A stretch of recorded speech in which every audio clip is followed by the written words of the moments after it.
Welcome to the Product Business Podcast. This is your #1 podcast for the tips, actions, and insights to make more money from your products while enjoying your life. I'm your host, Amy Winslow. Let's dive right in. Everyone, welcome to our episode about licensing and what actually works for it.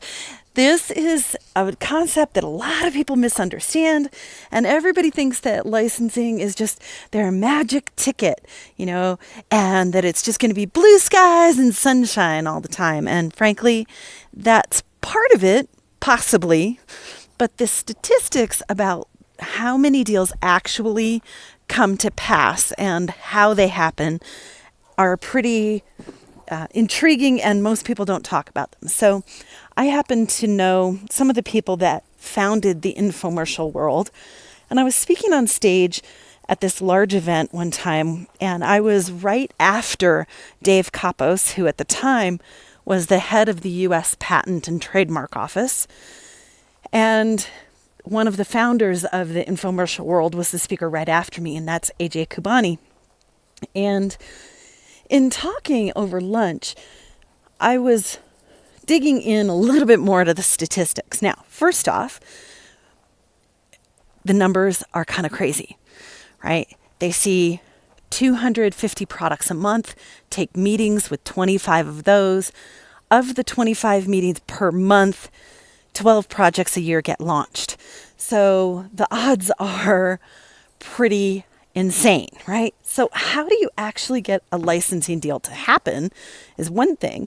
And then the other part is, how do you get it to perform? Because you can have the deal and still not make any money. Because one of the things that we were talking about over that lunch with a very, very closed group was what the founder of Infomercial World, and he was saying that out of the 12 products they launch per year, they expect maybe 70% of them to be successful, right? So the odds are pretty staggering. And so let's dive into what you can do to, number one, increase your odds of getting a deal, and then making it a lucrative deal for you on top of that. So we have this client, Tim, and Tim decided he wanted to license, and we were working with him. He got approached by a company to license his product from him, which is awesome. And I would say at this point, about 30% of our clients are involved in licensing somehow. It's one of the tools that we use. So, when Tim said, I think I want to take this meeting about licensing, I said, okay, great. And he goes, here's the problem. I don't really know what I'm doing, and I would rather have you do it. Can you just do that for me? And because he's a consultant client, I was able to say, yes, we could do that, and we would help with the negotiation. Well, in the process of the negotiation, I asked one question at a particular time and in a particular way, and that one question, the person that he was going to license to says, well, hold on, let me take a sec and check it. And he takes literally about a minute or two and comes back on the line. He goes, yeah, I can do a little bit better in this part, and I can do a little bit more over here, and would that work for you? Now, those two, like little bit better here and a little bit better there, was $50,000 net result to our client. That's pretty outstanding from one question and waiting about 3 minutes and knowing, first of all, to ask the question. So we'll talk a little bit more about that. I just want to keep this really moving. So what worked there was, number one, Tim was smart enough to go, I don't know, and also smart enough to ask for support, right? And we had a whole context around the meeting. Tim kicked the meeting off briefly, and then he had already said to me that he just kind of wanted to be a fly on the wall. He just wanted to be in the conversation so he could hear it and participate as needed, but that he wanted me to run it. So that's what we were doing. And the reason that the deal came about was because he had some interest from actual consumers. People were starting to buy the product. The product was really well done. It fit well in the market. It made sense for the company that we were talking to. And on top of that, it had a good name. It had some decent graphics. There were things that they had put in a little bit of effort on, and it was getting some traction, right?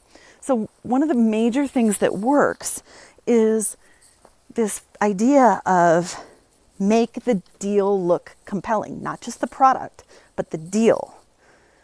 Because licensing is a relationship that goes over years. Also, know what you want to do in the project and what you don't want to do. And be willing to pay for people to do the pieces that you don't want to. Now, when I say pay, you can pay a lot of different ways. Like for our clients, we are paid a fee and we help with the negotiations. We help build sell sheets. We pull contacts out of the debate, all that, right? Other people called licensing agents take a percentage of your deal for the duration of the deal. And while it may not cost you money up front, it costs you more on the back end. Licensing agents can take somewhere in the neighborhood of 30 to 40% sometimes, which on a royalty deal can really cut into what you get out of it because the way the percentages work. So you want to know the value of what you are negotiating, not just what you think the product is worth, but how the market is, etc. And then you have to be well informed about what the process is and understanding what they're going to go through to launch it, etc. And you really want to have some contacts, which is part of the reason that we include that with our licensing support packages. We pull contacts from our database for you, and we create a lot of the materials. Now, I really like licensing as one tool in a toolbox, right? And so next week, I'm going to talk a little bit about when you shouldn't sign the deal. Like, how do you know if it's kind of crappy and you just shouldn't do the deal? So stay tuned to one of our next episodes. It'll be next week sometime. So watch for that. In the meantime, if you want support with licensing, we do have a licensing support package that we do. It's cost effective. It's really concise and well-defined. We've been doing it for a while, and we can help you. So you can call the office to talk with Jeff, and the phone number is 626-709-3850. Again, 626-709-3850. And talk to Jeff, and he'll get you more information about our licensing support package, and we can help you so you're not doing it all on your own. With that, everyone, this is an honor and a privilege to do this with you. This coming Monday, on our live Q&A version of this podcast, we will be doing a call that is all about tariffs, the reality of tariffs, what's actually really happening, and we'll be diving into that for about half an hour. It is free for you to join us. You can check the link in the description of this podcast and go get yourself the sign-in information for that and join us on the call, because it is not what any of the media or the political officials in our culture are telling us is going on with the tariffs. This is information actually from duties and import and customs broker invoices and manufacturer emails and factory emails. This is the real information. So please join us on Monday for the live show over on our call-in access. Check the link below for that. And if you'd like a copy of our new book, you can go to turnproductsintoprofits.com, turnproductsintoprofits.com to get your digital copy now. It is a limited time free digital download. So with that, everyone, have a great rest of your day. You have just listened to the Product Business Podcast with me, your host, Amy Wenslow. Subscribe, review, and share our podcast on Apple iTunes, Podcasts, or Google Play. Until next time.